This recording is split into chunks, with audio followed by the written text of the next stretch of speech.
Hello guys, good afternoon. আজকে লাঞ্চে কি বানিয়েছি তোমাদের দেখাই। তো ফার্স্টে দেখাই ভাত। দেখো গরম ভাত, ধোয়া উঠছে পুরো ভাত। আচ্ছা, এখানে আছে ডিম কষা, এটা তো আমার খুবই ফেভারিট, ডিম কষা। আচ্ছা, এখানে আছে ট্যাংরা মাছের সর্ষে বাটা দিয়ে, ঝাল ধনে পাতা দিয়ে, কালো জিরে দিয়ে ট্যাংরা মাছের পেটে ডিম ভর্তি মাছগুলো, ট্যাংরা মাছের ঝাল।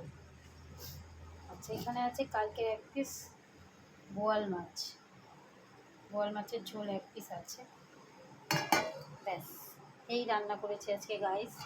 তোমরা কমেন্টস করে জানাও যে রান্নাগুলো কেমন হয়েছে, রান্নাগুলো কেমন হয়েছে কমেন্টস করে জানাও। কে কে খাবে চলে এসো গাইস।